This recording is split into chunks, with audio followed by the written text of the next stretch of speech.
মাধবী রোজনামচায় আপনাদের সবাইকে স্বাগত। আজকে আমি একদম অন্য ধরনের একটি কুল সংরক্ষণ করার পদ্ধতি আপনাদের সাথে শেয়ার করতে চলেছি। আর এটা হচ্ছে আমার দুপুরবেলার সঙ্গী।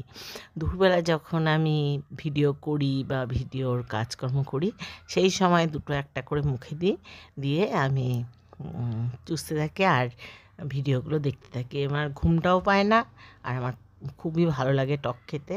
আমি এই জন্য অনেক রকম কুলের আচার করা হয়েছে।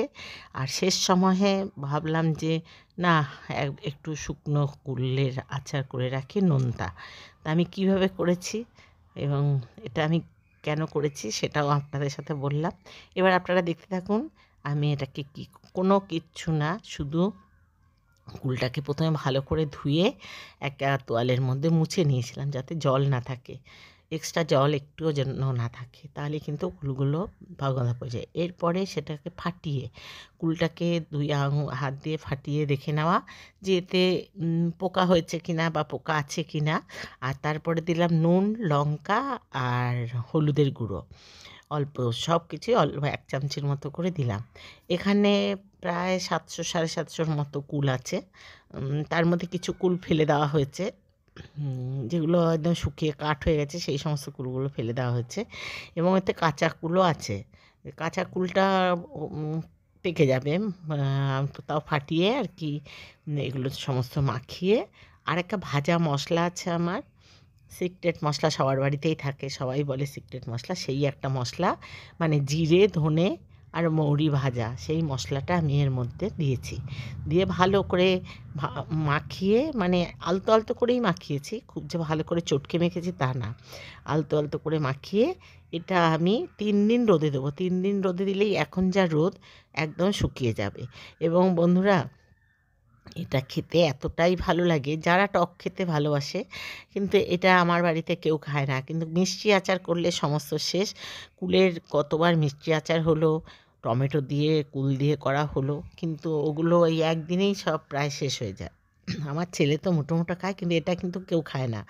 ওই জন্য আমি এটা করে রেখেছি। আর আমি এটা রোজ দুপুরবেলা ভাত টাত খেয়ে দিয়ে এসে, যখন আমি ভিডিওর কাজ করি, তখন এসে আমি কুলগুলো শুকিয়ে যায়, শুকিয়ে যাওয়ার পরে বেশি খাওয়াও যায় না, বেশ মুখের মধ্যে ফেলে রাখলে ভিজে এটা বেশ নরম হয়ে গিয়ে খেতে খুবই ভালো লাগে। আর খুবই সুস্বাদু হয়েছে। আর এই ভাজা মশলাটা এখন দিয়ে দিলাম।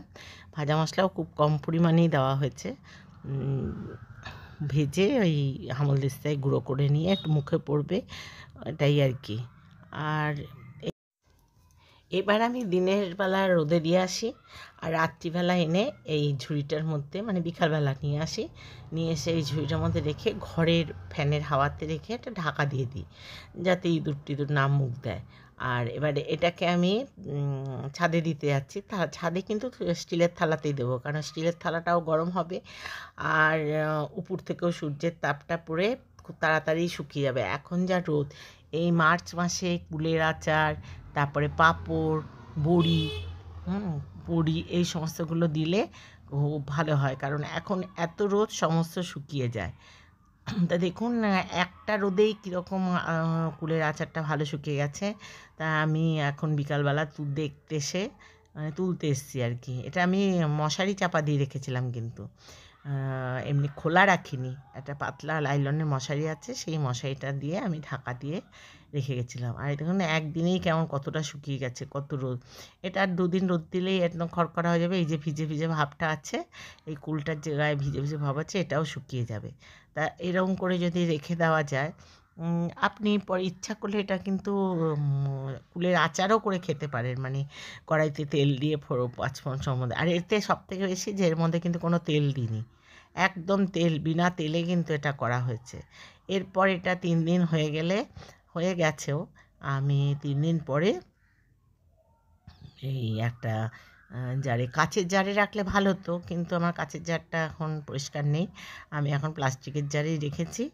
আর প্লাস্টিকের জারে রাখলেও ভালোই হয়েছে, মানে ভালোই আছে, এখন পর্যন্ত ভালো আছে। আমি কিন্তু এটা মাঝে মাঝে ওই বারান্দার রোদের মধ্যে দিয়ে শুকিয়ে নিই। ভালো লাগলে লাইক, শেয়ার, কমেন্ট করবেন, সাবস্ক্রাইব করে আমার পাশে থাকবেন। সমস্ত বন্ধুদের অনেক ভালোবাসা জানালাম।